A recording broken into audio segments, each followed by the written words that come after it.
ప్రజలకు ఏదో ఒక విధంగా పనిచేసే వాళ్ళకు ఏదో ఒకటి ఆటంకాలు ఉంటుందనే ఈ ప్రభుత్వం ఇక్కడే నడిపిస్తూ ఉంది. అదేవిధంగా కేంద్రంలో చూసినట్లయితే బీజేపీ ప్రభుత్వం కూడా ఇదే విధంగా పనిచేసే ముఖ్యంగా పనిచేసే కార్మికుల మీదే ఎక్కువగా ఈరోజు అరాచకాలు జరుగుతున్నాయి. కాబట్టి మేము మీ అందరికీ ఒకటే తెలుపుతా ఉన్నాను, మేము 10,000 మందంగానే చేస్తా ఉన్నాము, కానీ మాకు రావాల్సిన జీతము సరైన సక్రమ రీతిలో మనకు ఇవ్వడం లేదు. 8,000 10,000 జీతంతో ఏ విధంగా ఇంటిని గడుపుకోవాలంటే ఇది మనకందరికీ తెలుసు. 10,000లో ఏ విధంగా మన ఇంటి అవసరాలు పూర్తవుతావో వాళ్ళకు కూడా తెలుసు. ఒక 5,000 10,000 ఇవ్వడం ద్వారా వాళ్ళకు ఏమవుతుందో వాళ్ళు స్వతహాగా వాళ్ళ ఇంటిని నడుపుకుంటే వాళ్ళకి తెలుస్తుంది. తెలియకేం కాదు, వాళ్ళకు కూడా తెలుస్తుంది. కాకపోతే మన గురించి వాళ్ళు ఆ విధంగా ఆలోచన చేయడం లేదు అంటే చెప్తే ఇది చాలా ఏమైనా చర్య.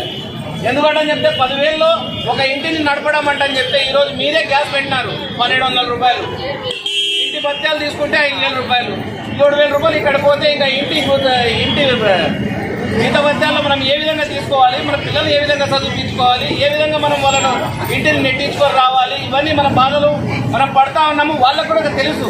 కాకపోతే వీళ్ళంతా ఆర్డినరీ పర్సన్ అని చెప్పి మనకు ఆ విధంగా మన మీదకి ఒక ప్రెషర్తో తీసుకుపోతున్నారే తప్పనిస్తే వీళ్ళు మనకు మనుషులుగా అయితే చూడడం లేదు.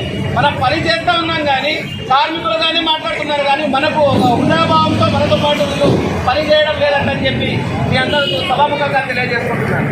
ఎందుకంటే అని చెప్తే ఒక మానవుడి యొక్క కనీస అవసరాలు ఒక 20,000తో కూడా పూర్తి కావు.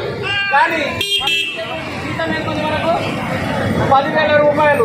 మీ డిమాండ్ ఏమి చెప్పి ఎక్కువ ఇంతకుముందు ఆయన చెప్పినాడు. తర్వాత తెలంగాణలో ప్రభుత్వం ఈ రూపాయలు పెంచింది అంటే చెప్తే మేము కూడా ఇక్కడ పెంచుతాము అంటే చెప్పి వాళ్ళు ప్రామిస్ చేశారు.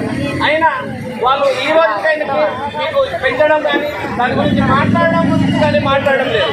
ఎందుకంటే అని చెప్తే వాళ్ళకు తెలుసు ఈరోజు రాష్ట్ర ప్రభుత్వాలు కేంద్ర రాష్ట్ర ప్రభుత్వాల్లో బడ్జెట్ ఏ విధంగా వాళ్ళు తీసుకొస్తున్నారు మనకందరికీ తెలుసు. అన్ని అమ్మకాలు చేస్తే మనకు లాస్ట్ అప్పు మీదుగా మనకు స్థాయిలో ఈరోజు గవర్నమెంట్ పనిచేస్తాం. విషయము ఎందుకంటే చెప్తే రాబో దినాల్లో ఎలక్షన్ కూడా వస్తున్నాయి. తప్పకుండా మీ డిమాండ్లను వాళ్ళు ఒప్పుకోవాల్సిందే. ఒప్పుకోకపోతే మేము కూడా social democratic party of India ద్వారా మీ అందరికీ మేము కూడా